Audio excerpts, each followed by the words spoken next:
The broadcast is now starting. All attendees are in listen-only mode.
Good morning, everybody.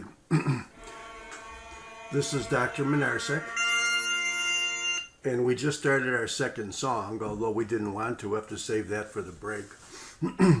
And today is Tuesday. It's October 12th. It's 9 o'clock in the morning here in the Chicago area. And I put up a bunch of cute little stickers, which I have kind of like a addiction to, okay, including a nice sticker for our summary every webinar.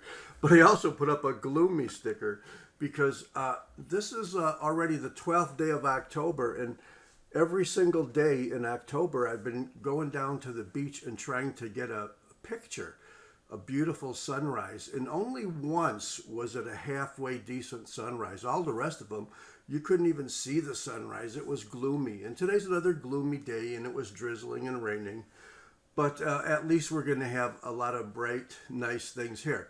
This is supposed to be Zion, Illinois, where I live, Monarch City, bunch of butterflies, a bunch of bees, nice trees, and the most beautiful park in the world with 25 miles of hiking trail. And I've hiked every inch, probably 10 times already, because that's what I do every day.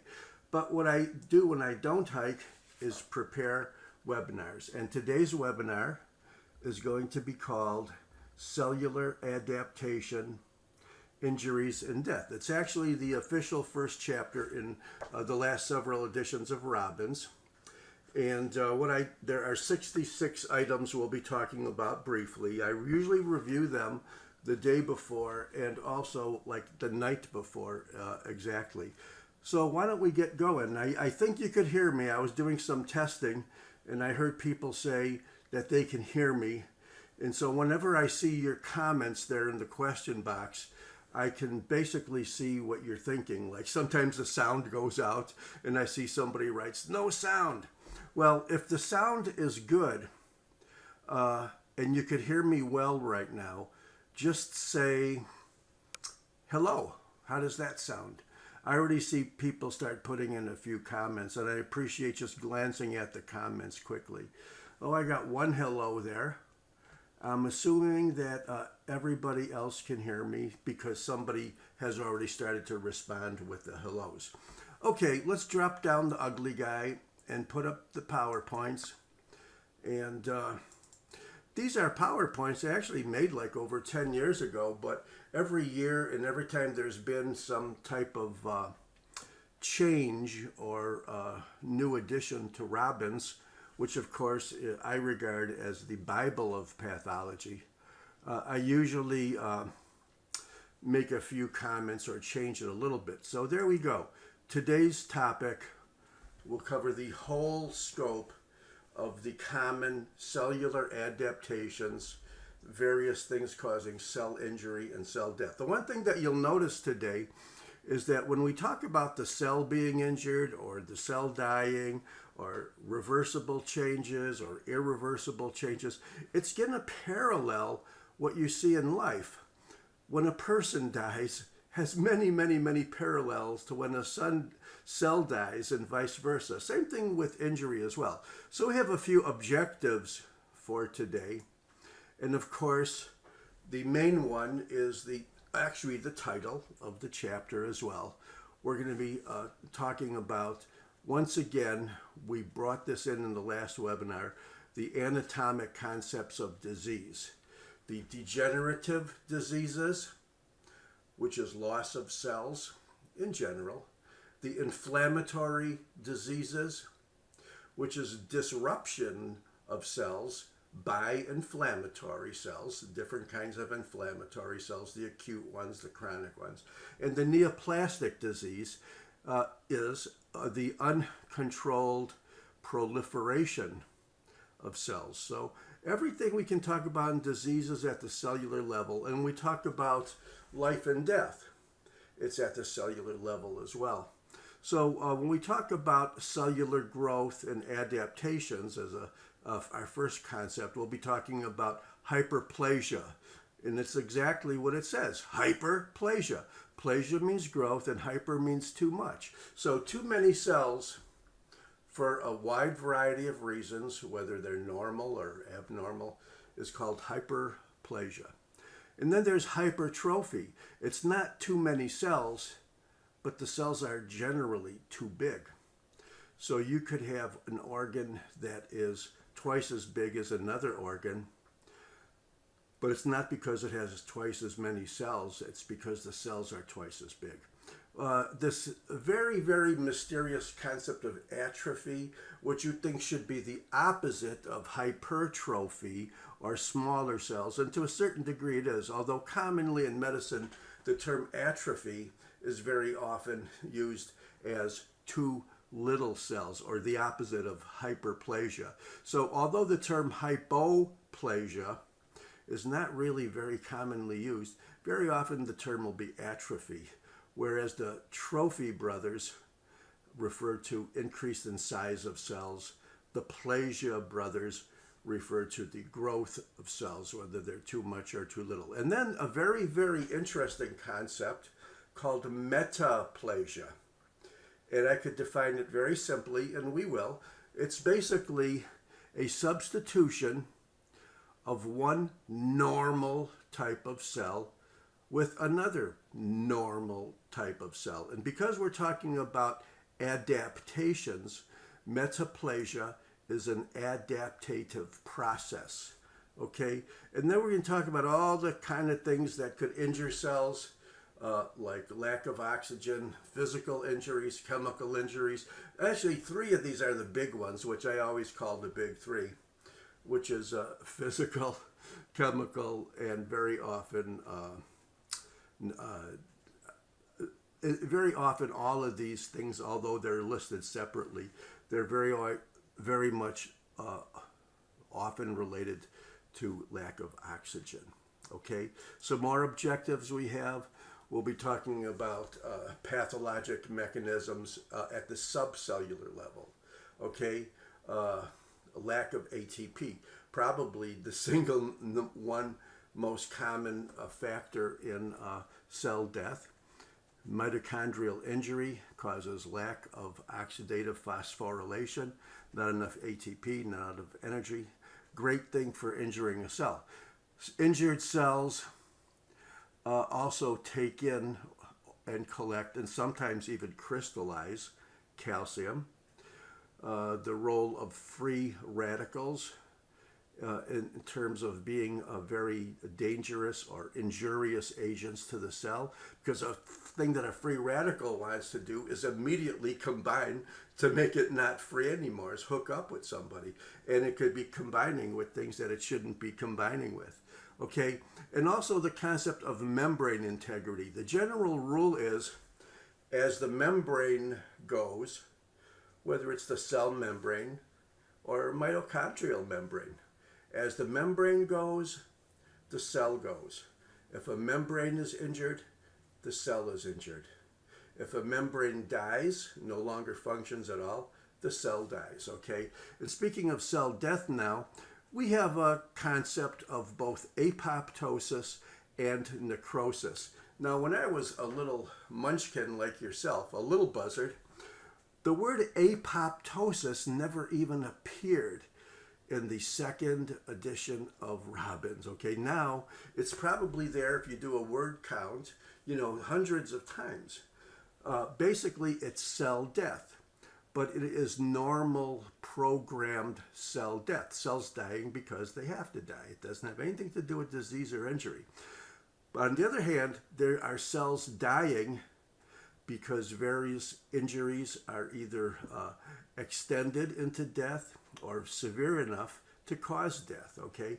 So you could think of apoptosis as normal, programmed dying. Cells die because they just have to, as part of a normal life process.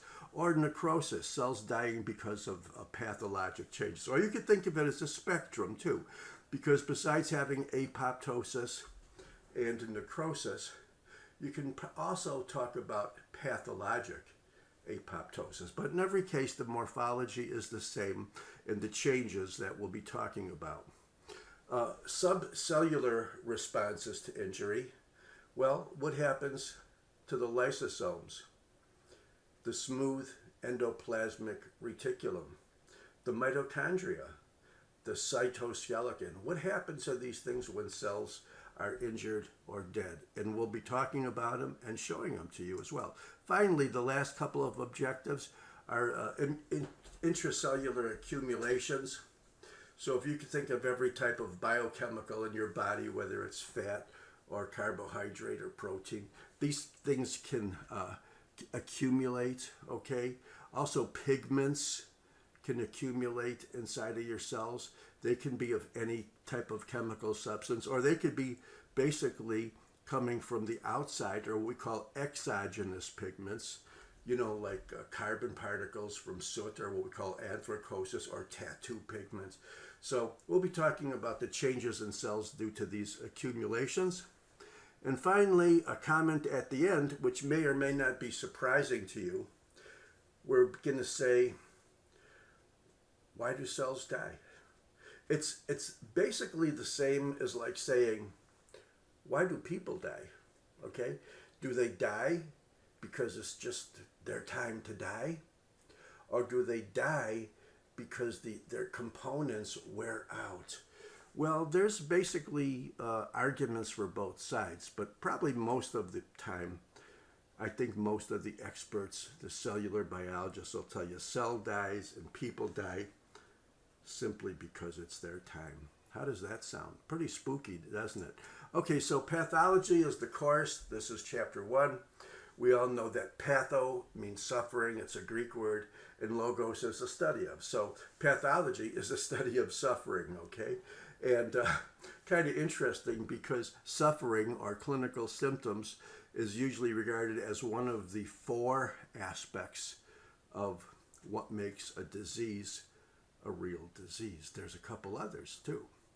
In medical schools, which is what this course is aimed at, second year medical schools, people who have had their anatomy and physiology and biochemistry and whatnot, very often a pathology course, maybe in about half the schools or maybe less than half by now, divided into general pathology and systemic pathology. And general pathology refers to general things in pathology like inflammation, like degeneration, like tumors, like genetic diseases, like immune diseases.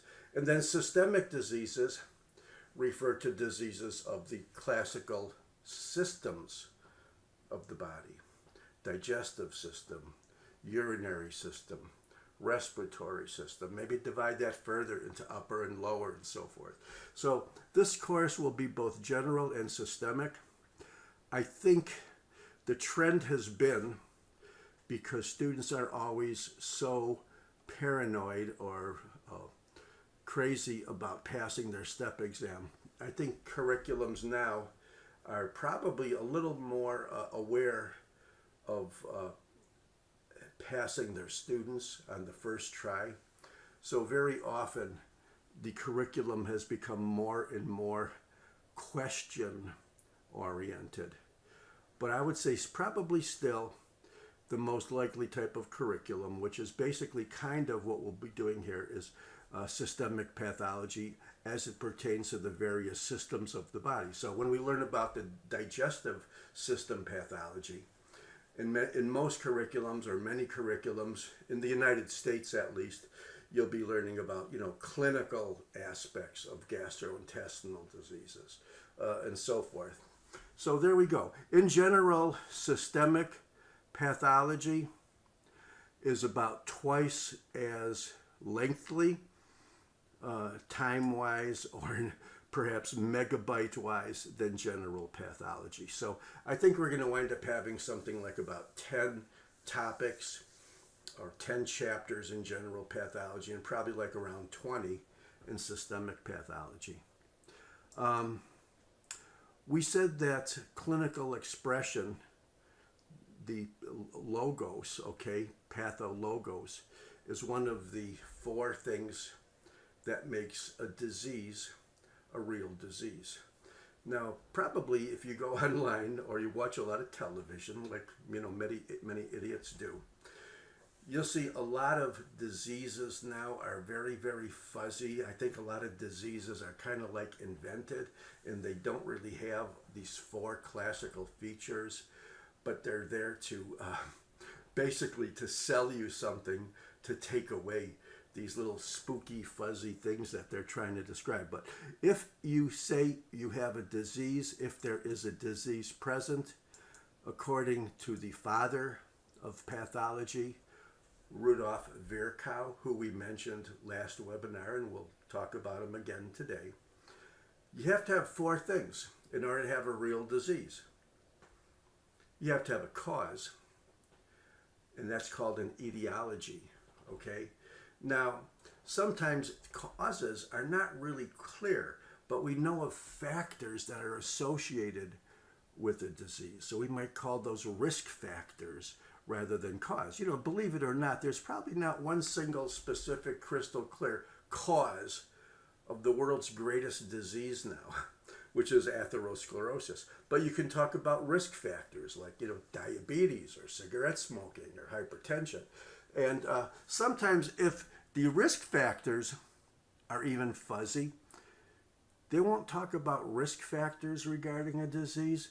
You'll hear just associations. They'll say, well, lupus is associated with blah, blah, blah, blah, blah. And that doesn't mean it's a cause. And it doesn't necessarily mean it's either a risk factor. But every disease needs to have some type of cause, even if you don't know what it is. And then there's a concept which is probably the most difficult to explain, called pathogenesis. What's the pathogenesis of a disease? Well, if we have defined diseases at the cellular level, then the pathogenesis, if you want to think of it as a anatomic or cellular or histologic sequence, it is the development of the disease, usually even before any symptoms might even occur, and certainly after the cause, that ultimately lead to the full-blown expression of the disease, which is clinical expression and morphology, okay? Now, the morphology is the abnormal anatomy. Could it be abnormal histology, which is present in almost all diseases? Could it be an abnormal x-ray? Could it be an abnormal lab test? Well, it probably could be. But from the point of view of a pathologist, and I also think from the point of view of you whipping out your prescription pad and writing prescriptions for various diseases, I think you should be aware that of the disease in kind of a histopathologic manner. So, you know, if you're writing if you're treating a patient for a bacterial pneumonia, you might visualize neutrophils inside of alveoli. I hope you do, you know, or a radiologist might think of it as an infiltrates, but it's an abnormal anatomic finding, even if that anatomy is at the cellular or even subcellular level. And of course, you could say that in order to have patho or suffering, you have to have some kind of symptom. So clinical expression. Now, there are many, many diseases that do not have full-blown symptoms. Sometimes they ultimately result in full-blown symptoms. But the clinical expression of a disease is the reason the patient comes to you, okay? Pain, swelling. Perhaps he may have a full-blown disease without any symptoms at all, and it's only present on a lab test, for example. But clinical expression of a disease is the patho of pathology. Okay, here we go. What's the cause of a disease? Well, in some cases, it's pretty clear, crystal clear. Tuberculosis, caused by a bacteria, an acid-fast mycobacterium called Mycobacterium tuberculosis, okay? You could say that's the cause. In many tumors, you might say that there are certain causes, or you might say there's risk factors, but it has to have a cause, okay? Risk factors could be a whole list of things. If I told you there were like 4 major risk factors for atherosclerosis, you'd probably know what they were already, okay? Sometimes there are minor risk factors or minor associations which may either add to the development, pathogenesis, clinical expression of a disease, but they are not very clear. Sometimes they're just statistically related. So you may talk about the cause or the etiology of a disease. You may talk about risk factors. But if that's still not really very, very clear, you just may talk about statistical associations, which, if they are present, may indicate that a disease is or will be developing. And the development, of course, is what we call pathogenesis.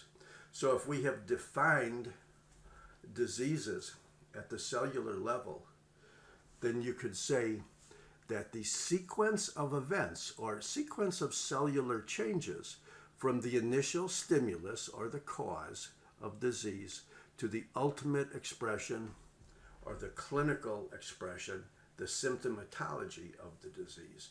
That's probably the best way to think of pathogenesis.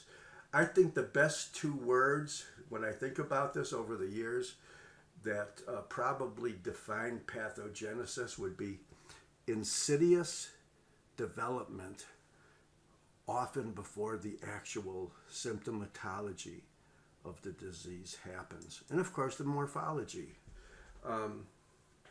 Most diseases are available, invisible, detectable, diagnosable at the microscopic level, sometimes at the gross level. And you want to know something? You would be amazed how a lot of people, a lot of pathologists, including you who will be seeing plenty of microscopic diseases, you'd be amazed how those microscopic changes can be seen very, very clearly, even at the gross level. Okay, so you have a liver that is congested. I guess you could say that's a disease. But grossly, you might look at it, or you might look at it with a magnifying glass, and you could see congestion of the central veins or the central portion of the lobule. Okay, so microscopic changes, more often than you think, can be suspected grossly. And of course, the radiologist would love to really understand and see the disease microscopically, but unfortunately, he has densities and shadows and proton spins and echoes to deal with. So you can talk about a radiologic morphology as well. And finally, more and more, we could probably think of diseases, especially in the last 20, 30 years even, at the molecular level. Mutations, okay, or alterations in molecules, so to speak. So I would say that almost invariably, every disease has to have a morphology. And I know what you're thinking. You're thinking, well, what about schizophrenia? You know, I know something. I wouldn't be surprised if at some point in time, even now molecular changes are suspected, I wouldn't be surprised if my statement that every disease has to have a morphology will be unquestioned. Okay? The more and more deeper we look into the microscope, into the electron microscope, into the genes, okay? So clinical expression is the symptoms. That's the fourth thing that makes a disease a disease. And it's the patho, it's the symptoms. And there are a wide variety of real diseases in which the patient has no symptoms. Very, very often, those symptoms will appear at some point in time. But it would not be right to say if a patient doesn't have any complaints, then he doesn't have any diseases, okay? That would be a horrible statement to make, okay? But if a disease is present, but the patient has no symptoms or complaints or pains or fevers or swelling or anything like that, then you could call that a subclinical disease or subclinical expression. And very often those will lead to downright symptoms. Now let's talk about this concept of an image, okay? This is a pathology course. The diseases that we talk about, almost all will have some type of image. It might be a photograph of the patient, okay? It might be something cut out at autopsy or at surgery, okay? It might be a microscopic disease. And in the 600 or 700 slides we'll be seeing this year, these very often are going to be regular H&E or hematoxylin and eosin microscopic images, the things that you basically need to diagnose over 90% of all diseases. Sometimes they might be not present on H&E, and you have to do a special type of stain, or you may have to go into an electron microscopic view to see certain changes at the subcellular level, okay? Whereas I'd say almost all diseases, and certainly all diseases in my collection, will be light microscopy, and most of them without a special type of stain or immunochemistry, okay? You could have images of the disease radiologically or even on a molecular basis. You could think of an array of genes which are either present, absent, or mutated, okay? And you might think of that because some of those are colorful arrays, you know, pinks and blues and greens and yellows. You almost might like to think of it as a regular microscopic slide at the light level. But from the point of view of pathologists and from the point of view of this course, most of the diseases that we show and talk about, we will find the diagnostic features, the image at the microscopic level. It would be very, very nice if when you treat these diseases as physicians, if you just get a visual feel for the alterations in histology, excuse me, the alterations in light microscopy that you will be treating. See this guy here again? We mentioned him briefly on the last webinar. His name is Rudolf Virchow, the father of pathology. Okay, he died over 100 years ago, but before he did, he said something that was even more profound than another guy who lived 100 years ago, and that was Einstein. He said that basically all diseases are due to alterations of cells. And that's why he is the father of pathology. And that's why if you go to a pathology meeting or a party where there's a lot of pathologists and you say something bad about Rudolf Virchow, you know, some people may start pushing you around or punching you, okay? Now here's another guy. Amazingly, that looks like Rudy Virchow. And this is the man who wrote the Bible of Pathology. This is Vinay Kumar. He's the chairman of pathology at the University of Chicago. He's my friend. He's a super nice guy. And I'm sorry if I confused the two, but in many respects, they are both legends and will be immortal, okay? So far, we've been all anatomy heads. We've been thinking about abnormal anatomy. We've been thinking about abnormal cells.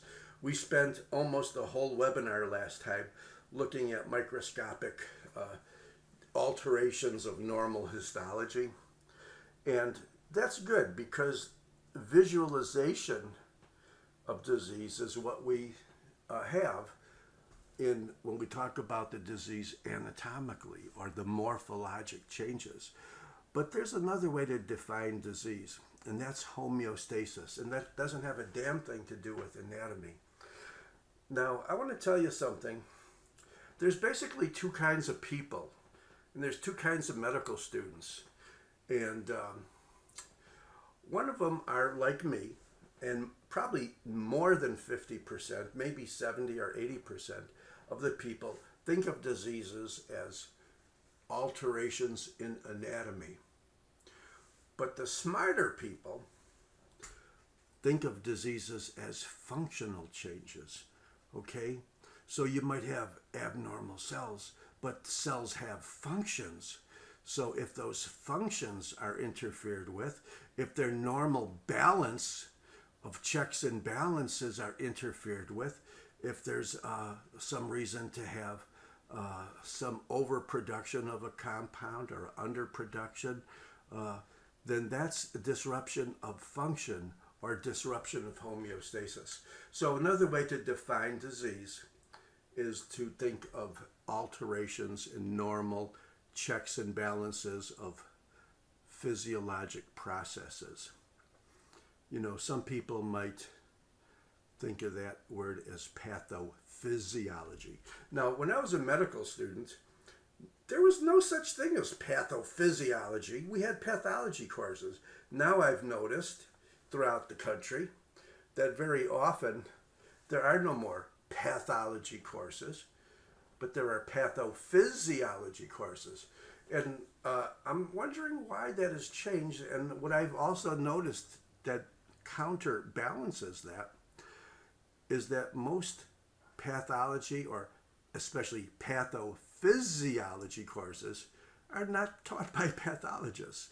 But you could be damn sure that if you have a pathologist, you know, in good medical schools teaching pathology, they're not going to let some pimp call their course pathophysiology.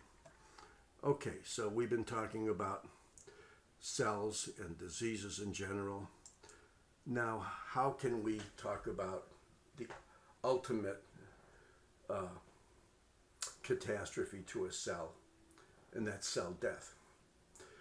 Well, one of them is a normal process, nothing to be sad about. It's called apoptosis.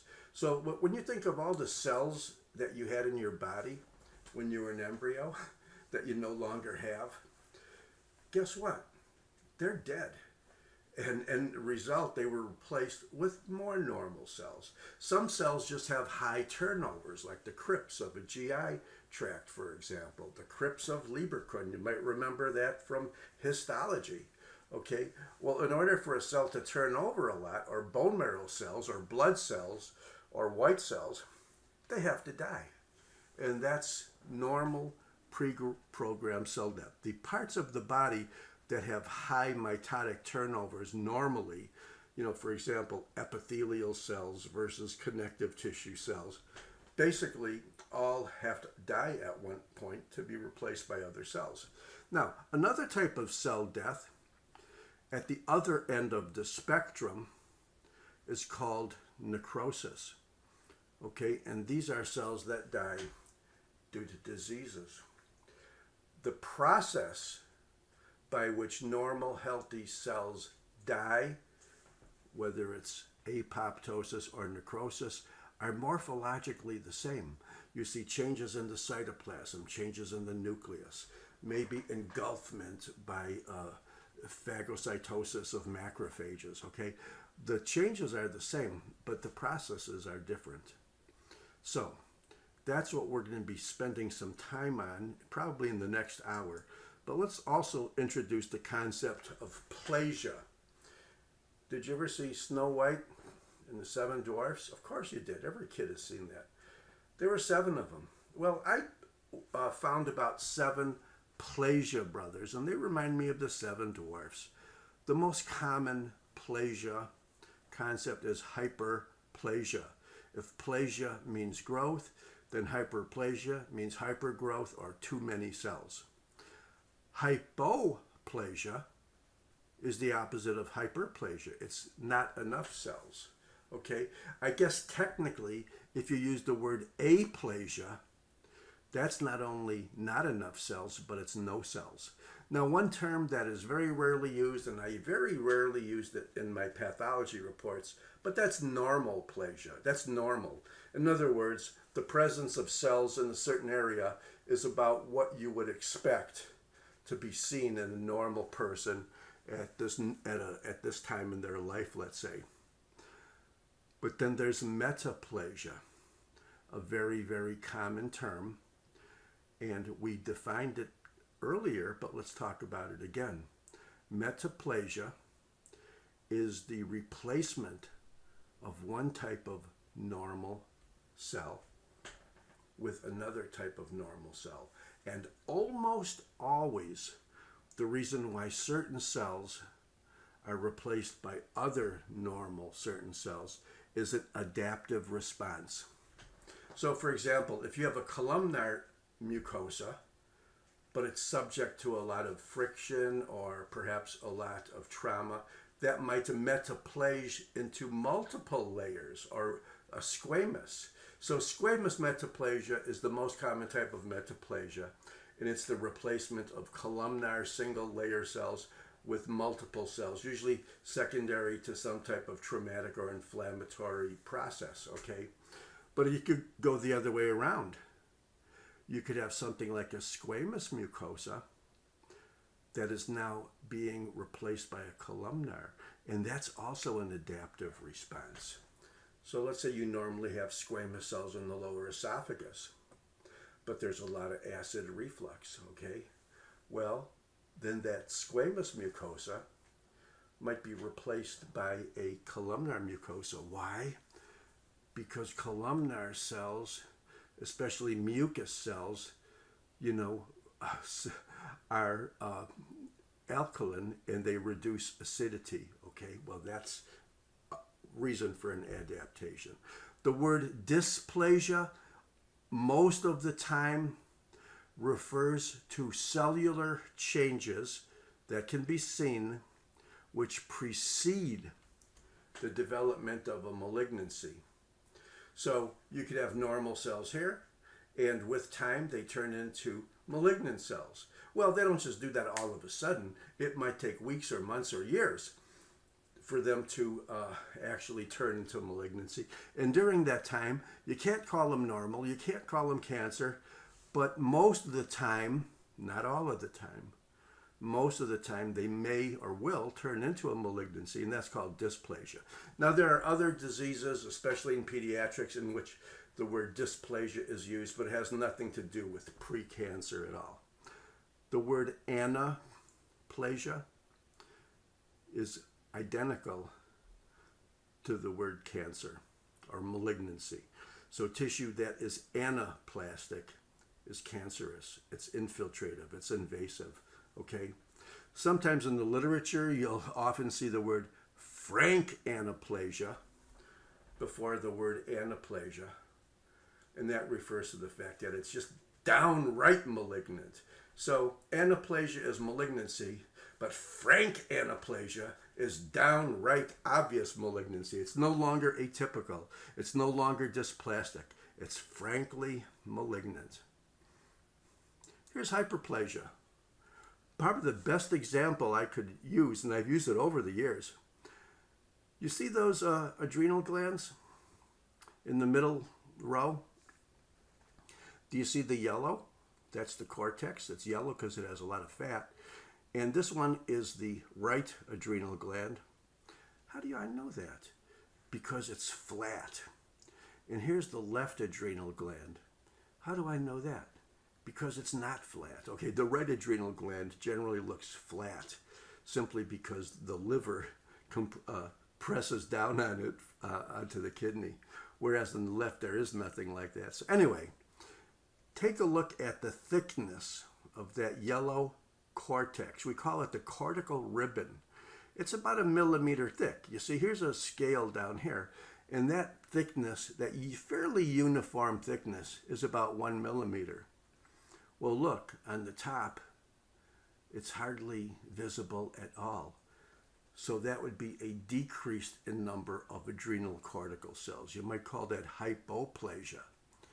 Unfortunately, many people call it atrophy as well. And even though that's not really a correct term, it's used so often you cannot say it's wrong, okay? Now take a look at the yellow ribbon on the bottom.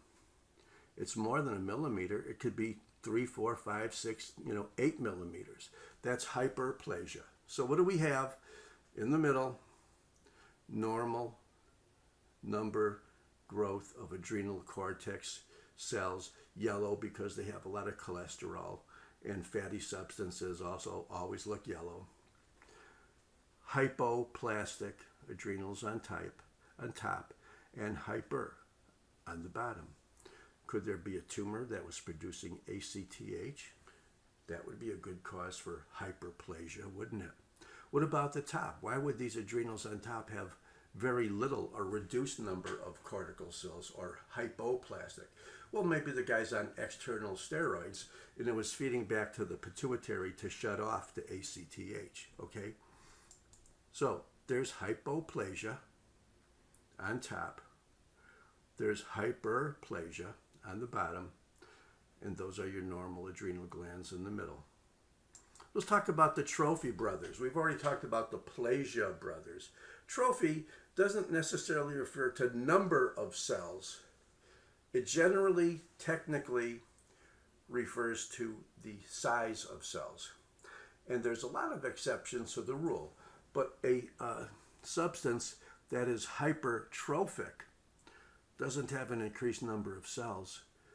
It has a normal number of cells, but the cells themselves are thicker. So a hypertrophic ventricle that weighs twice as much as a non-hypertrophic ventricle, it doesn't weigh twice as much because it has twice as many cells.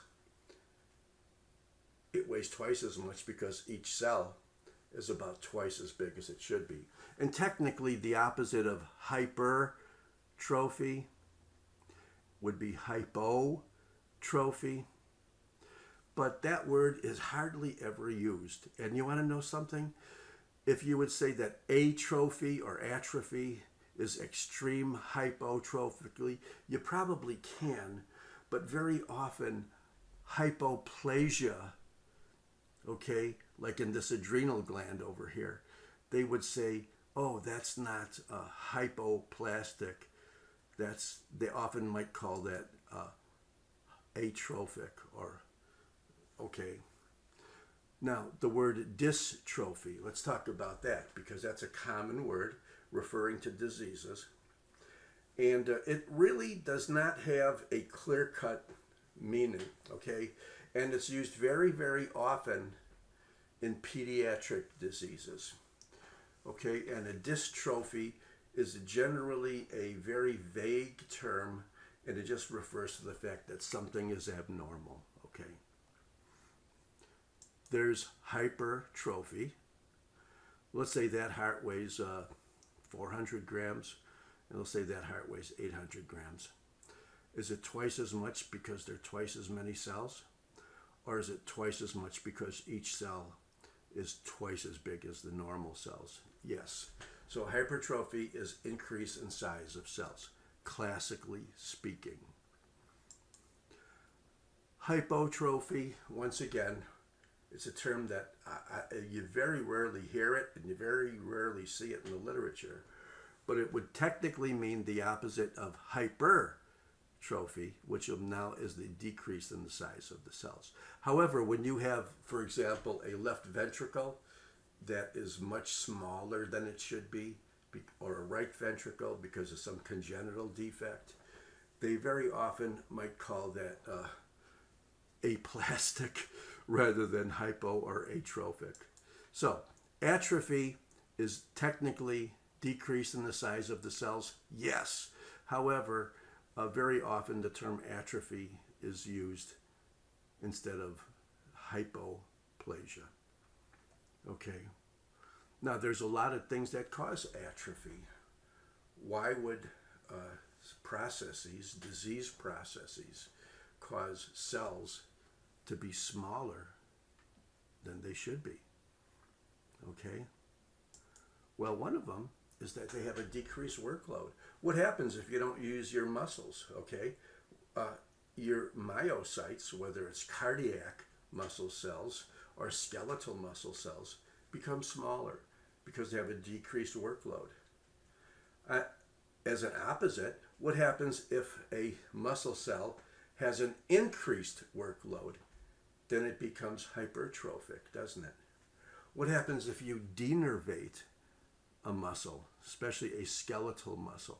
Well, the fibers become smaller because the nerve kind of acts not like a blood vessel, but something to keep it normal in function and in size. What happens if you decrease blood flow to a tissue, to a muscle cell, to a liver, to anything? Well, the cells are like people.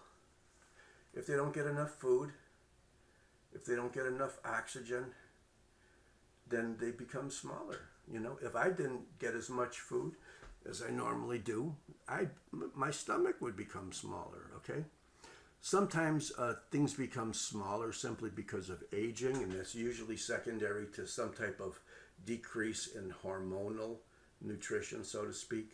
So you can have atrophy due to aging. The classical example of that might be a thyroid gland. I bet you when you were doing your anatomy last year and you were cutting out people's thyroids, you were looking at the book and you're saying, hey, the book says this thyroid should be about 10, 15, 20 grams, and this one's only 7 or 8. Well, that's because with aging, and usually due to hormonal withdrawal, glands and tissues can become smaller and cells become smaller. There's another concept called pressure atrophy, okay? And that's related to decreased blood flow. What happens if you have a muscle or an organ or a tissue, but you put physical pressure on it? You lean your arm over a chair all night, or you have some type of prosthesis that puts pressure on you. The tissues that are supplied by the blood vessels, the arteries that are being fed, will now have decreased blood flow, decreased nutrition. So that's the concept of pressure atrophy. Now, let's talk about something we mentioned, but we'll say it again. Let's talk about metaplasia. Okay? It's a substitution of one normal cell or tissue type for another. Okay. The most common example of metaplasia is called squamous metaplasia, where you normally have columnar cells. If you have now, as an adaptive process, if they're being subject to trauma or inflammation or whatever, they turn into squamous because they need more layers of cells to adapt to the pressures that are put on them. And the columnar metaplasia would be a place like the lower esophagus, where you normally have squamous cells, now becoming columnar, simply because they're subject to perhaps a lot of acid reflux, what they call Barrett's esophagus. Why? Because goblet cells, columnar cells, mucus cells neutralize acid. Squamous cells don't. Sometimes you can have what they call osseous metaplasia, in which you normally have fibrous tissue, perhaps a scar secondary to some previous injury. Now you could see perhaps some development of a little bit of bone. That would be osseous metaplasia. Now, why did I put this little X on the bottom? Because I'm putting it here to show you of a junction. It's called the squamo-columnar junction. You have it in the lower esophagus, you have it in the cervix, and you have it in the anal rectal area. One side of this is squamous, and the other side is columnar. So when squamous crosses that line to go into columnar, that's squamous metaplasia. When columnar crosses that line to go into squamous, that would be called columnar metaplasia. And that would be probably the best and maybe the only real good example would be in the lower esophagus.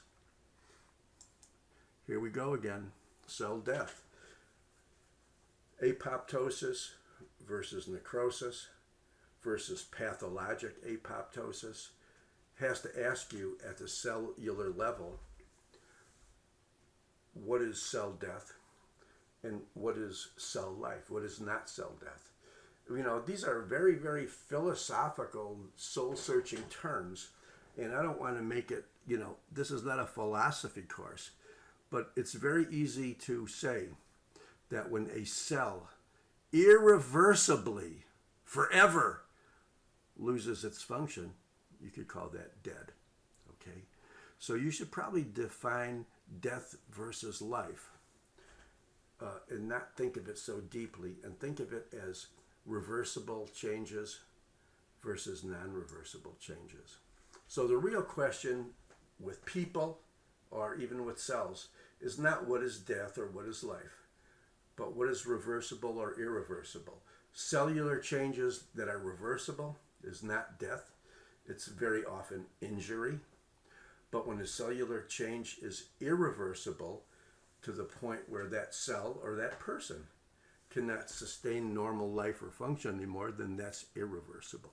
So we should probably not think of cells as being dead or alive. You could probably think of them as being reversible or irreversible.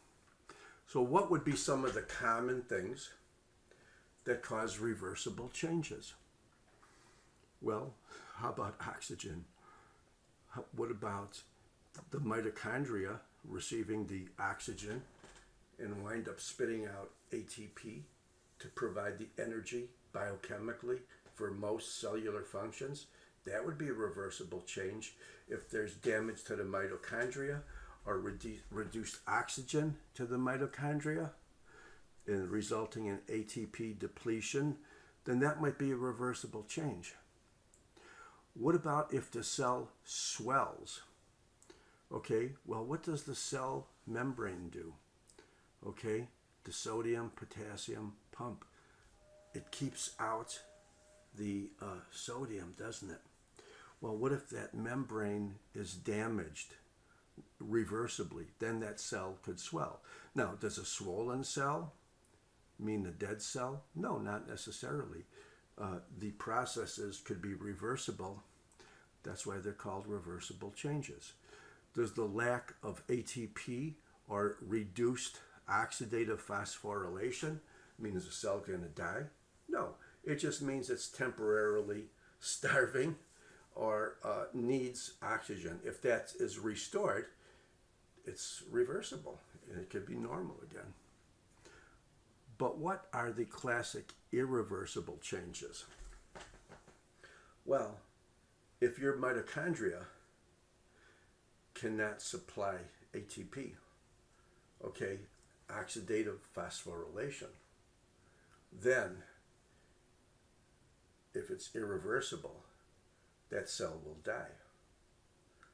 What about the membrane? What if the membrane defects, due to a variety of causes, which we'll go into, are no longer correctable or reversible? Then they're irreversible, okay? So I think a good rule would be, if the mitochondria die, the cell dies. If the membranes die, the cell dies. Now there's also another concept called lysosomal digestion. Now, lysosomes are a little bag of digestive enzymes in the cells. Now, what would happen if those enzymes, rather than digesting the things they should digest, actually started to digest the cell itself? So when a cell dies, there are mechanisms which are complicated biochemistry, and they're triggered off where the lysosomes start to auto-digest the cell.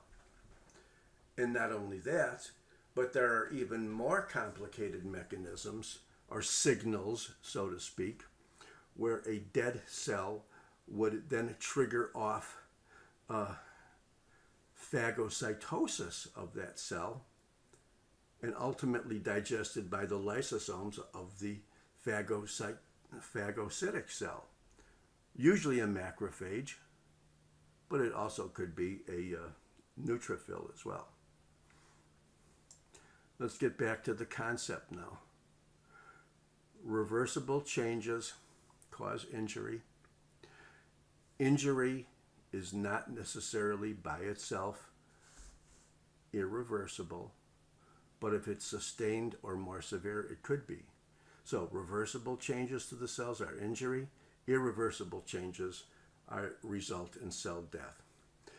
What's the connection between the two? If the injuries are prolonged and or severe, you then revert. It's no longer reversible. You now have irreversible changes or cell death. You know, we're about halfway done. So you know what? We're going to take about a 10-minute break. I hope I have been clear in explaining things. and I'm at your level and I'm not talking above you, or you're not saying, hey, why is that guy being so simple? Every idiot already knows this. But if we take about a 10-minute break and play 3 more songs, we'll come back and finish up. And we probably will not have a lab today, but we'll be having often labs, microscopic labs, at the end of other chapters. So let's pop open the music box again, play 3 more songs, and we'll see in about 10 minutes.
To say I'm romantic would be quite semantically true, but make-believe passion has fallen from fashion's milieu.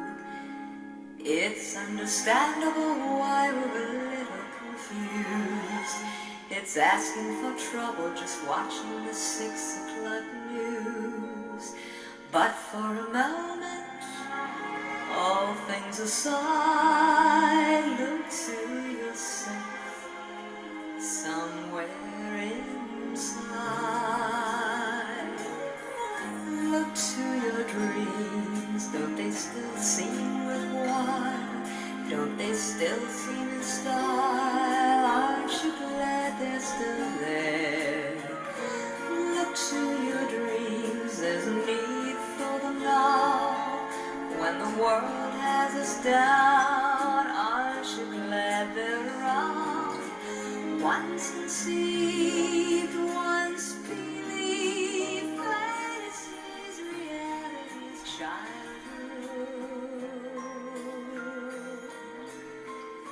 Like the sea, visions need constant care. Like a child would, we should look to our dreams. We can still make the stars, we can still break the bars we have built here on earth. Look to your dreams, and tomorrow may be better for you and me. The future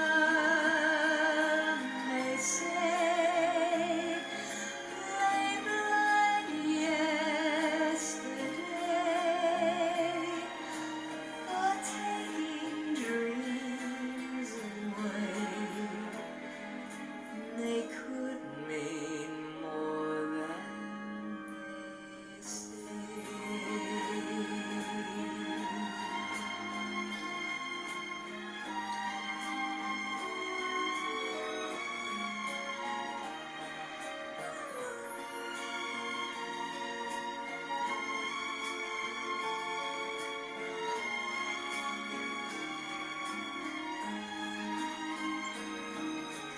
Once conceived, once believed, fantasies, reality,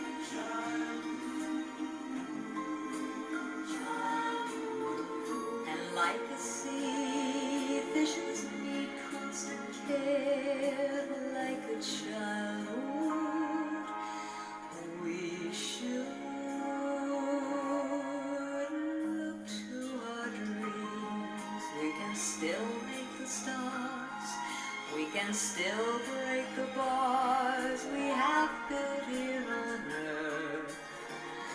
Look to your dreams, and tomorrow may be better for you and me. The future may say,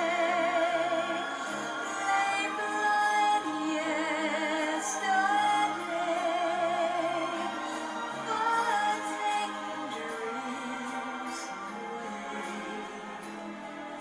They could mean more than they seem.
Well, I thought there was another song on there, but maybe there wasn't.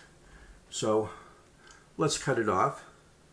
And those two songs were pretty long, so we certainly took our 10 minutes, actually 9.5 minutes. So let's go back to the second half of the webinar and finish up. Here we go. Put on the ugly guy again. Because usually during the 10-minute break, I think of things that I should have said, but I didn't. Or maybe I just got inspired to say something else, but I couldn't think of them while I was talking about other things. So here are a couple things. First thing I thought I got during the break, I'm going to hide the second one, is where we are. So when I make my little notes, usually about halfway through is when we take our break, we've covered about the first, 31 items. And we'll go down to 66, and it's going to move pretty fast. So we really are commencing pretty well, and we're not going to run overtime. I hate to run more than 2 hours because it's really not fair to reward you for listening carefully for 2 hours by making you listen more. Here's the second thing, stage fright. I always get pretty bad stage fright before every webinar, especially at the beginning of the year when I haven't given them for a few months. And this year I didn't give them for almost a year, so I was terrified. But now I could tell when they're going pretty good or pretty bad. I could tell whether I suck or whether things are going well. And I know that the first half we were doing pretty well, assuming you are who I know you are. So let's go into the second half now and finish up talking more about cellular adaptations, injuries, and death. Did you ever see a movie called The Usual Suspects? It was a famous movie, oldie now, but it was a movie about guys that were put in front of a lineup because whenever there was a crime committed, they always pulled out the guys because often it was one of these guys that committed the crime. So when we talk about injury, you could think of it as a crime. Injury causes reversible changes. If these are reversible, it could be dead. What are the common things that cause cell injury? Now, I'm going to show you the top 3 suspects or the 3 worst criminals. And whenever you talk about injuries to cells or things that cause disease, these 3 things are always kind of categorized. And you probably know what they are, but they're not mutually exclusive. And they very often are related to each other. And here's the big 3. Physical agents, like trauma, radiation. Chemical agents, and that's the whole field of pharmacology and toxicology. And then the infectious agents, okay? These are the agents. Now, we have other things that cause diseases like genetic, but think about it. These agents may and often do produce mutations which could result in genetic alterations. Another thing to remember is that you might say, do these agents interfere with your body's immunity?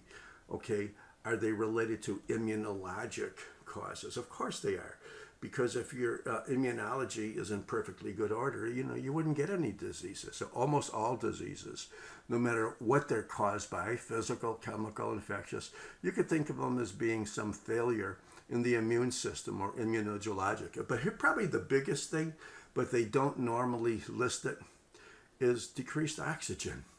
We talked about that as being the most common reversible cause of injury and maybe the most common cause of cell death as well.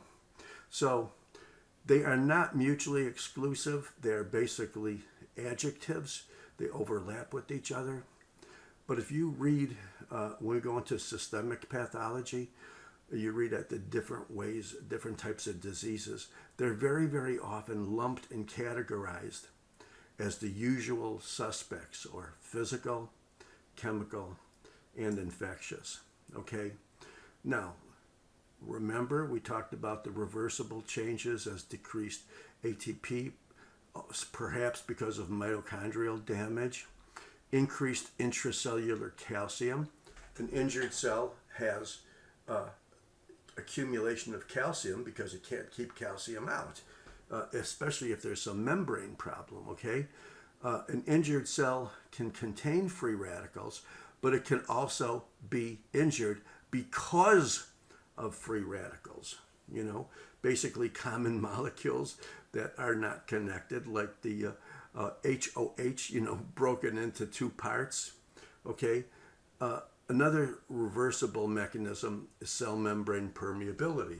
The more the membrane becomes permeable, the more things leak in, the more things leak out, the more the cell would swell if it loses its ability to keep sodium out. And that can be reversible, but it can also precede the irreversible changes. So once again, an irreversible change is death. And if you wanted to keep it simple, you could say that death is irreversible mitochondrial function, or it looks like a misnomer here. Dysfunction is regarded as abnormal function by itself. So if the mitochondria dies, the cell dies. If the membrane dies or has profound or irreversible changes, the cell dies. So that's how you define death. And it's much, much, much harder to define life. So I wrote this down yesterday. Probably the best way to define life on a cellular basis is to say it's not dead, okay? It sounds like a cop-out, but that's the best I could come up with. Now, we said that death is the result of irreversible changes. The irreversible changes are preceded by reversible changes, but once that cell is dead, you may not be able to know it's dead. If you do studies at the subcellular level or electron microscopy, you may be swollen mitochondria, intracytoplasmic blebs, disruption of the nucleus, okay, things you might not normally see on regular light microscopy. But certainly on light microscopy, you see a variety of changes, which we're going to show you. And very, very often, if it's seen or visible or detectable or diagnosable on light microscopy, you may also tell just from the gross appearance as well. And I'm going to tell you something. The difference between a good and a bad pathologist, and usually the good pathologists are the older guys, okay? Because whenever I was in a pathology group, it was the older guys that they always went to when they had a problem case, because that's the guy that had always seen everything a million times. But usually the older guys, or the better pathologists, can tell even from gross appearances whether the cells or the tissue or the organ or the person is dead or alive. Here we are at the electron microscope level, okay? You normally might see some microvilli on the edge of a cell, but look, you have some disruption of these mitochondria, you have the introduction of vesicles. Those are very early changes which you might see in death, okay? As the changes become more irreversible, if there is such a thing, you could then see bigger vacuoles, more disruption of the membrane. And I'm not even sure if you see a nucleus here yet, but certainly a light microscopic feature, which is usually seen even before, is the shrinkage and the increased hematoxylin staining of the nucleus. Okay, that's called hyperchromasia. It's also seen with malignancies, but the process by which a cell shrinks and becomes darker, which is seen in early death, is called pycnosis, okay? And then as that cell starts to then fragment, okay, broken up, that's called karyorrhexis. And as those fragments are then digested by lysosomes or from a macrophage, that'd be called karyolysis. So pycnosis, karyorrhexis, karyolysis. Pathologic terms not usually used very, very often in clinical medicine. Here's light microscopic changes. Well, you see fibers here. Okay, we're not going to say what kind of fibers they are, but I'll tell you, they're cardiac muscle fibers. Okay, these don't look too bad. You got nuclei both at the edge of the fiber as well as in the middle. You could see some branching with adjacent fibers. You really can't necessarily see the striations very well, but I'll tell you, in reality, in most biopsies of cardiac or even skeletal muscles, sometimes it's pretty hard to see them. But what do you see here on the right? Well, hey, what happened to the nuclei? Well, they already have been karyolyzed. Not only have they shrunk and gotten darker, but most of them have disappeared. And when the nuclei have disappeared, that's when the body, the cells, the immune system recognize it as dead tissue.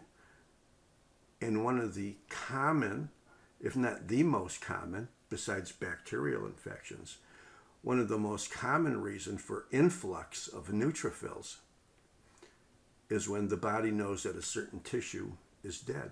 Now, in this case, it happens to be an early myocardial infarct, where the fibers have lost their nuclei. Usually right after that, you start to see the influx of the neutrophils chewing up the dead tissue. Okay? I guess you could call that necrosis. It's certainly not apoptosis, because the cardiac muscle fibers you're born with should be the ones that you die with. They don't multiply during your life, okay? So as long as we introduce the term now of necrosis or dead cells due to various disease processes, I want to give you a little list of adjectives. Remember, these are not mutually exclusive. They are very commonly used in clinical medicine as well as pathology, and they have certain names, certain adjectives that are put before the word necrosis. Now, we could do this if we have time, but if you go to a dictionary called OneLook and you plug in the word necrosis, a couple years ago, there were 153 adjectives or terms that preceded the word necrosis. I looked it up yesterday, and now there's 192. So that doesn't mean that there's 192 different types of necrosis, because these are merely adjectives. But the more common ones I got here is about 6 of them, or 7. In the brain, when you see dead brain tissue, that's very often described as liquefactive necrosis, because of the nature of brain tissue. Whenever cells die, there's a lot of edema or water or liquid which forms in it. And think about it. The more liquid, the more water, the more H2O, which is water, and therefore the more H, which is a proton. So necrotic, dead, injured even tissue, very often has increased MRI signals simply because it has increased protons because of the increased water. Because isn't every water molecule 2 protons? Okay. Sometimes the word gangrenous necrosis is used kind of as a double thing. I wouldn't call it a oxymoron, but if something is gangrenous, it's generally necrotic. It's dead tissue. It usually refers to extremities. It can refer to the bowel. It's a relatively non-specific term. But the sub-adjectives wet or dry gangrene are often used as well. Now, wet gangrene is necrotic tissue that has a lot of water associated with it. Dry gangrene is necrotic tissue, very often extremities, in which there is no water, it's dry. And you know, we used to have like a lot of fights about what comes first, wet gangrene or dry gangrene. And you know, there's a lot of arguments about it, but rather than think of it in terms of time, think of it in terms of reaction. If necrotic tissue has an inflammatory reaction because there's a lot of water around it, that's wet. If necrotic tissue does not have a lot of water, because there maybe hasn't got time to have an inflammatory edematous reaction, that's dry. The term fibrinoid necrosis usually refers to blood vessel walls that are necrotic, very, very commonly in rheumatoid arthritis. And that's because the wall of the artery, which is usually smooth muscle, of course, is a little bit more granular and a little bit redder than normal cytoplasm. In fact, it stains a little bit more like fibrin. Now, I know fibrin stains pink and everything in the body stains pink, but fibrinoid necrosis is a pinkish tissue microscopically that is a little bit redder and a little bit more granular. Now, here's an interesting one, caseous necrosis. The Spanish word for cheese is queso, okay? So something that has caseous necrosis, when you cut it with a knife, it crumbles just like cheese does, okay? So that's the concept. It's a gross observation that when you cut something that's necrotic, it crumbles like cheese. So that is the general concept, but when you hear the term caseous necrosis, it's usually referring to tuberculosis. And even though I told you it's a gross term, cutting it with a knife, very, very often they'll talk about caseous necrosis microscopically. So the term caseating granulomas usually refers to tuberculosis. Fat necrosis is a tissue where there has been trauma to fat, and it's most common after breast surgery. There may have been a lot of surgery in a breast, and the fat now has certain features to it grossly and microscopically where it's not nice and soft and yellow anymore, but it has a different texture, and there's some infiltrative giant cells and fibrous tissue and so forth, and hemorrhage. Now here's something that may sound like it's double, okay? Ischemic necrosis. If something has not received enough oxygen, in which many of the different types of necrosises are, including the stuff we talked about up here, if something has not received enough oxygen and it dies, that could be called generically ischemic necrosis. Sometimes it's called avascular necrosis. Sometimes avascular necrosis is called aseptic necrosis, and that's often used with respect to bone that has not received enough oxygen to a whole wide variety of reasons, okay? Radiation necrosis is usually the result of disruption of blood flow as well, okay? Sometimes you may hear the term papillary necrosis, and that refers to the fact in the papilla of the kidney, part of the collecting system, you have hemorrhage and cell death, and that has a kind of an interesting differential diagnosis as well. So these are all the various types of necrosis. Maybe we can show you some pictures of them. Here's a brain. You could see that. It's been cut. Maybe there's an area of hemorrhage here, but you could tell it's not really normal. And microscopically, you see there's an area in this brain which you can already tell. The density of cells and the pinkness is not normal. It's edematous. There's water. That's liquefactive necrosis of the brain.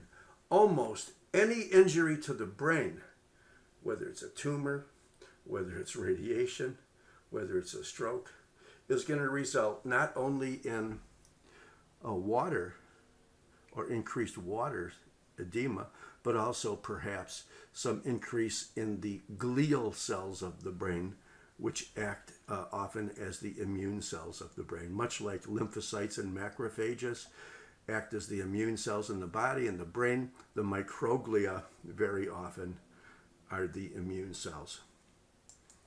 Here's another brain. This one happens to be MRI, and you can see the frontal lobes here are very, very white. Why is that? Well, there's been some kind of damage. Could it be a stroke? Could it be a tumor? Could it be trauma? It could be anything. But any type of necrosis or injury to the brain, we will probably result in liquefactive necrosis or increased water. And the more water you have, the more protons. And the more protons you have, the more you can spin those protons and produce MRI images. Here's a lung. You could see that here's a diaphragmatic surface. Here's a major fissure. And you could see it's yellowish. Now, what if I told you that this was an autopsy lung, and the guy that cut through this lung with a knife, not a microtome, microscopically, but with a regular knife, said it felt like it was crumbly. It's dead necrotic brain, but it's crumbly. Well, it crumbled like cheese. That's called caseous necrosis. However, if he put some of these areas that are necrotic, these whiter areas, under a microscope, he might see necrosis microscopically as well. And they might even be necrotic granulomas, which TB is. And they might use the word caseous microscopically as well. Although you usually cut cheese with a knife, not a microtome, okay? Here's a blood vessel. This could be a rheumatoid arthritis or some primary type of arterial wall inflammation. You don't see the smooth muscle fibers anymore, but instead you see pink, maybe a little bit pinker than usual compared to the eosinophil areas. The eosin areas. And you could see that it's a little bit more granular. Maybe you have to use your imagination, but that's fibrinoid necrosis. Fibrinoid necrosis usually refers to necrosis of arterial walls. But technically, any type of necrosis in which the staining was a little bit redder and a little bit more granular because it's stained like fibrin, might or could be called fibrinoid necrosis. Okay, well here's a foot. It's gangrenous. You could tell that right away. You could see that not only is it dead, black, gangrenous, but you can see there's a lot of puffiness around it, like water. So would you call that wet gangrene or dry gangrene? Well, you call it wet gangrene, right? Could that precede the dry gangrene? It could. Could it come after the dry gangrene? Yeah, it could. Here's another foot. Here's a toe. It's black. It's dead. It's gangrenous. It's necrotic. You could call it gangrenous necrosis. You could call it gangrene. But there's no water or inflammatory or edema reaction around it. So you just call that dry gangrene. Okay? Here's some more examples of necrosis. Often we said that the word ischemic necrosis usually refers to a type of necrosis in which there has not been enough oxygen or it's hypoxic. But let's say that you have an area that has ischemic necrosis because of hypoxia, and you now introduce or you reperfuse that area with oxygen. The classical example of that are coronary artery bypass grafts, okay? You may be taking dead heart tissue and now you're introducing new oxygen in it. You go, wow, that's great. Maybe it'll come back.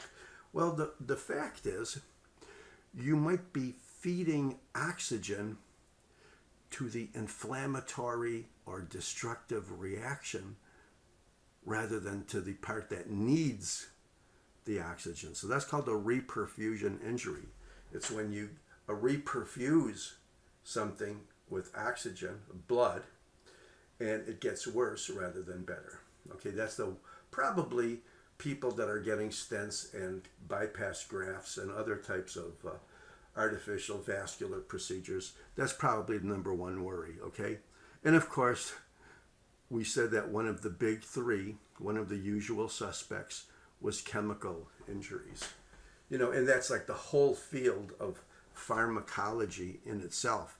That's something that you'll be spending probably about as much time learning about as you do pathology.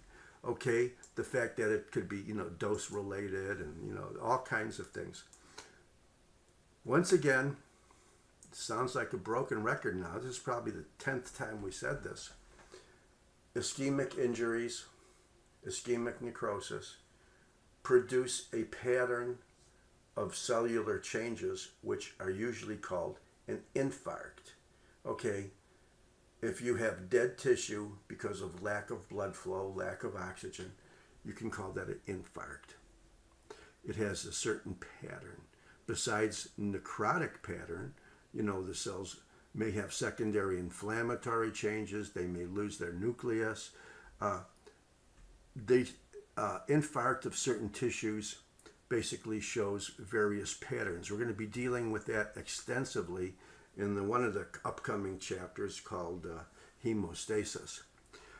But the histologic and gross or microscopic appearance of dead tissue is called an infarct. And it's always secondary to lack of blood flow. We talked about reperfusion injury,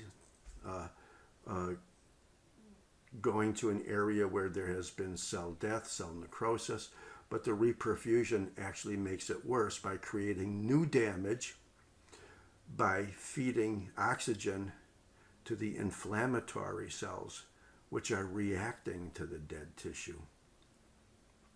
Of course, in chemical injury, whether we're talking about common medicines or anything that you might be prescribing, where there's a dose relationship, chemical injury can produce free radicals, damage DNA, cause mutations, cause damage at the organelle level. So that's one of the big three of the usual suspects. Besides physical injury, we have chemical injury. And we said a lot about apoptosis, but what we haven't said about,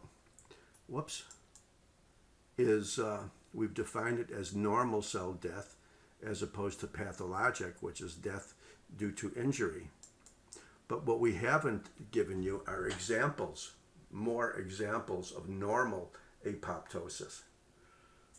If you remember from your embryology course, there was a whole wide variety of cells which were present in embryos, which you just don't have anymore. Well, where did those cells go? Well, they must have died, right? So that's an example of normal apoptosis.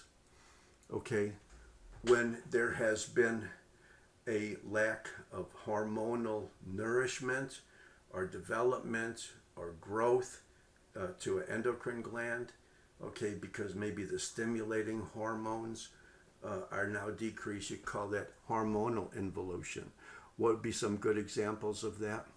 People on steroids are feeding back to their adrenal cortex in decreased amounts, and therefore those cells have died.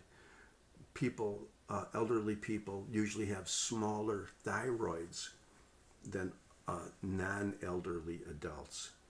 What about areas where there's high turnover, like the crypts in your large bowel, okay? Those cells turn over every day or so. What about bone marrow cells like lymphocytes and macrophages, and especially neutrophils? They only have a lifespan of sometimes only a few days, maybe a week or two. Well, they have to die too. And that's another example of normal apoptosis. What happens if you have a pneumonia and your lung is filled with neutrophils as part of the inflammatory reaction, and that pneumonia clears up? Well, what happened to all those inflammatory cells? Well, they die too, okay? Sometimes in your immune system, if you have a cell that is not recognized, whether it's a foreign cell or an intrinsic cell, like an autoimmune disease, or if it's a tumor cell, okay, it could be cleaned up by triggering off mechanisms of T cells and macrophages, simply from the fact that it's not recognized as being normal to your body. Now, in pathologic apoptosis, this is, remember, part of the spectrum. You can have toxic effects on cells, whether they're pathogens, whether they're chemicals, whether they're physical agents, and they could cause them to die. And I guess you could say you're now bridging upon a necrosis. Probably necrosis might be a better word than pathologic apoptosis. But I wanted to introduce you to this intermediate concept because it's in the pathology books. If you have obstruction to some duct of some type, the cells that might normally be transported through that duct no longer can go where they have to go to function, so they die. Okay? Probably another great example of pathologic apoptosis are tumor cells.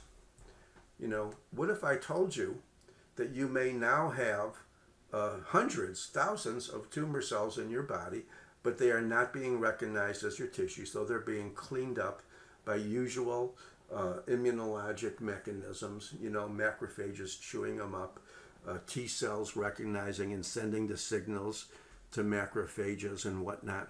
That might be another example of pathologic apoptosis. So remember, when we say apoptosis is a normal function and necrosis is a pathologic function, don't always think of them as being completely separate. It's basically part of a spectrum. You have normal cleanup apoptosis. You have this intermediate called pathologic apoptosis. And then you have downright necrosis due to disease processes. What happens to a cell with apoptosis or necrosis? Well, there's a decrease in the cell size.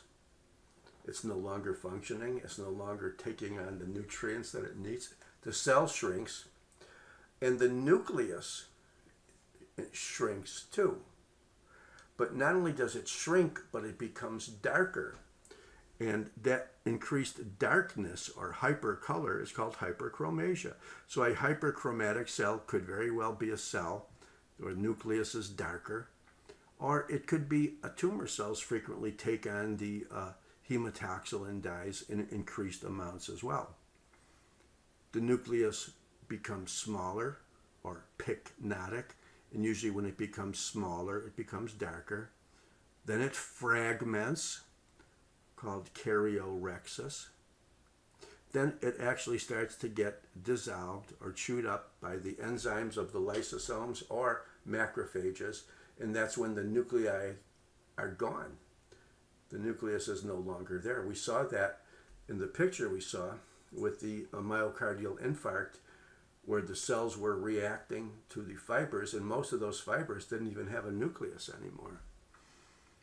Also, we saw on the electron microscopic level, as well as the light microscopic level, that the membrane fails and you have blebs within the cytoplasm. And of course, the end stage to apoptosis or necrosis is phagocytosis, usually of a macrophage. Okay, it also could be a neutrophil, like we saw in the heart. But aside from normal neutrophils and macrophages, quite frankly, I can't really think of any other type of cell that normally has phagocytosis as its function. Some of the tumor cells rarely can be phagocytotic, usually malignant cells, but for the most part, when we talk about phagocytosis of dead or dying cells, whether it's apoptosis or necrosis, we're talking about macrophages or neutrophils. There's a nucleus of a cell. At this stage, it's already started to fragment, but look, before it fragmented, it actually got darker and smaller, and that's shrinkage of the nucleus, shrinkage of the cell, increased hematoxylin or basophilia of the nucleus, fragmentation of the nucleus, and finally, dissolution of the nucleus. Here's another example, microscopically, of phagocytosis. You have here a cell, and you can see that there are even some red cells inside of it. But these are the phagocytes, the macrophages. Pathologists love to call these things histiocytes, but don't be fooled or confused. When you hear the term histiocyte, they really mean macrophage. In the biochemistry of apoptosis or cell death, you have a generic wide group of enzymes called caspases, which break down the proteins. There are nucleases breaking down the DNA and RNA.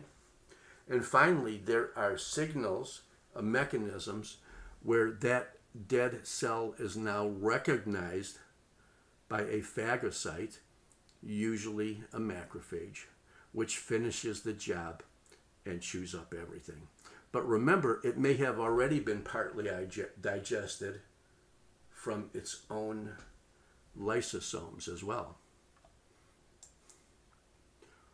Okay, so in the subcellular responses, going down to the organelles now, we can see the lysosomes auto-digesting parts of the cells with a wide variety of digestive enzymes. The smooth endoplasmic reticulum is activated. The mitochondria swell, just like the cell swells, because they are bounded by membranes which are failing. Don't forget, mitochondria are also bounded by membranes, so the mitochondria can swell. Okay, and then the various aspects of the cytoskeleton, the actin, the myosin, the microtubules, a wide variety of intermediate filaments are digested as well at the subcellular level. Okay, we've said a lot. Okay, we've said a lot about cell injury and cell death, and a lot of it was repetitive, but I hope you have a picture in your mind now of the things that happen when cells are injured, what causes them, and when cells die.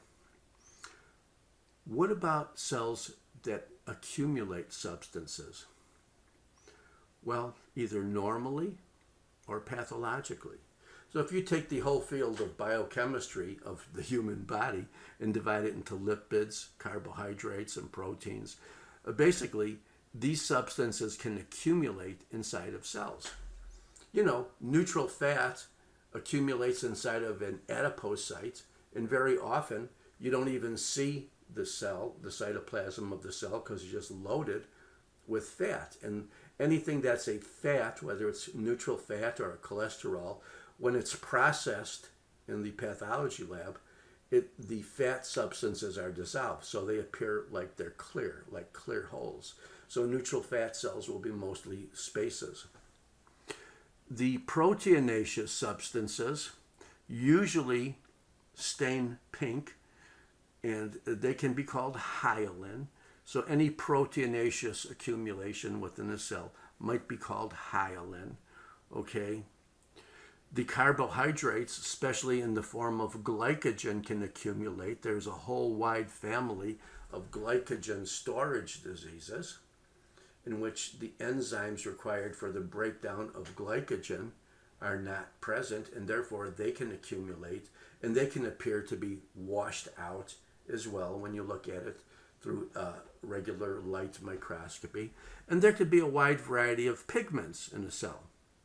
Okay, these are things that might come from the outside of the body, or exogenous pigments like tattoo pigments, or anthracotic pigments, which are soot particles, or they could be things that normally appear in your body and have just accumulated within a cell. And they could be proteins, but basically they usually are proteins, but they could be carbohydrates or fatty-like substances as well. And finally, calcium. We told you that an injured cell has an increase in calcium. The calcium can even crystallize, okay, and you could have calcification within a cell for a variety of reasons. But let's go into the fats first. Whenever you look at a tissue grossly, and it's primarily fat, whether it's neutral fat or cholesterol, it looks yellow. Remember, we saw the adrenal cortex and it looked yellow? And that was because almost all lipids look yellow grossly. But when you put this tissue through tissue processing, you pass it through some fat-soluble solvents, like xylene, for example, and the yellow substance or the fat substance washes out. So then it appears clear microscopically. So here, let's make it very simple. If you see something that's yellow grossly, but clear microscopically, it's probably a fat. In fact, I really can't think of anything else it could be. Good examples of fatty liver. Livers are normally brown, okay, whether you're at the butcher shop or at an autopsy. And the more fat that accumulates within this liver, which you see with diabetes and alcoholism and obesity as the three most common causes. But when you see a liver go from a brown to a yellowish brown and almost to a yellow, that's almost certainly because of fat. Okay? So that means when you looked at this liver microscopically, what you saw yellow is now clear, because you could see these wide open spaces were all fat, neutral fat, which have washed away. Now, if these spaces are very, very tiny and they're within individual liver cells, that's called microvesicular fat or microvesicular steatosis. Steatosis means fat. If the fat are larger than cells, much larger, like these globules over here, that's macrovesicular. So you might probably have concluded already that macrovesicular is more severe than microvesicular. Here's another kind of fat called cholesterol. Maybe this is inside of an atherosclerotic plaque, which is loaded with cholesterol. Sometimes in the earlier or more mild stages, the cholesterol could be inside of macrophages. They call these foam cells or cholesterol macrophages. There's one, there's one, there's one, there's one. But as it gets more severe, there's probably a 4 or 5 in a row here. But as the cholesterol builds up, individual macrophages can no longer contain them, and they can form these little needle-like crystals, and they're called cholesterol clefts. Okay? So almost as a knee-jerk reflex, if you're looking at an area, particularly, let's say, an atherosclerotic plaque, but cholesterol can build up in other places, like a gallbladder or other places. Excuse me. When you see these little slit-like washed out spaces, you almost instantly think that's a cholesterol cleft, C-L-E-F-T. Last topic, pigments. Okay, there's two kinds of pigments. There's exogenous, or material that's come from outside the body. And there's endogenous. These are substances which pigment a cell, but they normally occur within the body. Now I'm going to make this real easy for you. Almost all of the exogenous pigments, like tattoo pigment or anthracotic pigment gotten from breathing dirty air, like in Chicago, or a place that's heavily industrialized, or coal miners, okay? They're almost always really, really, really black microscopically. And they're usually inside of macrophages as well, because that are the cells that chew up foreign particles. If they're endogenous pigments that normally occur in the body, like melanin, like bile, like lipofuscin, which occurs in increased amounts with aging of organs like heart and liver, or hemosiderin, which is the breakdown of blood pigment. These things do not look black, black, black. They usually have kind of a refractile, glittery, orangish kind of appearance, and they can be confused with each other. So, like, if you see pigment in an area where there's been hemorrhage, and it's granular and refractile, you're probably not going to call it melanin. You're probably going to call it hemosiderin.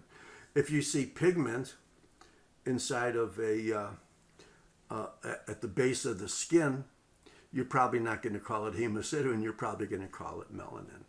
Okay, if you see that at the deep layers of the epidermis. Here's skin. You could instantly recognize stratum corneum, epidermis. This is the papillary dermis, the looser dermis that interdigitates with the epidermis.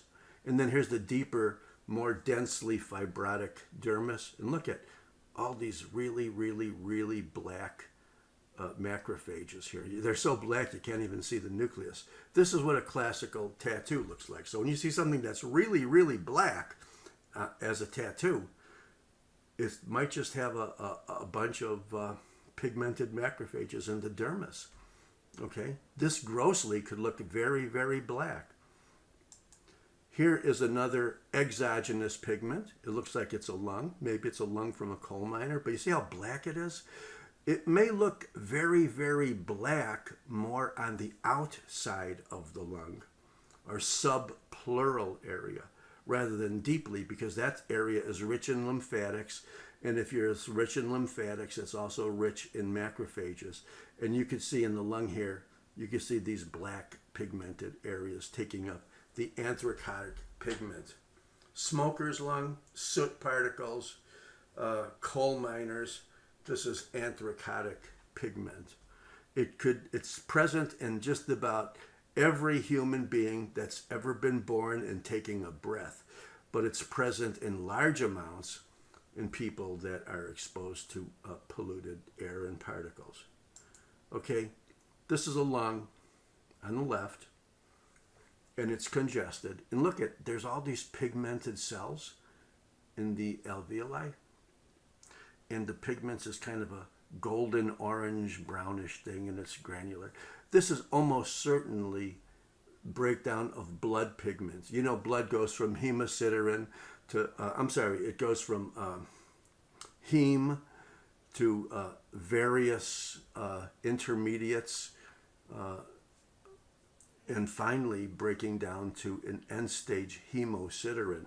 So when you see hemosiderin, you think that there has been hemorrhage, and the more hemosiderin, the more chronic hemorrhage. So a lung or an injured area that has a lot of these pigmented hemosiderin cells may have been a lung that was congested. Hey, let me tell you something interesting. Let's say that this patient here on the left was in heart failure. So therefore, his lungs have been congested for a long time. And when your lung is congested, the blood breaks down. And then you ask him to give you a sputum, and you stain the sputum. And you see a bunch of these hemosiderin-laden macrophages. You know that there's been a lot of chronic hemorrhage in the congested lung. So you could probably, and they have been called, heart failure cells. Doesn't that make sense? Here's a lymph node, and you can see there's areas that are pigmented, and technically you don't know what this is.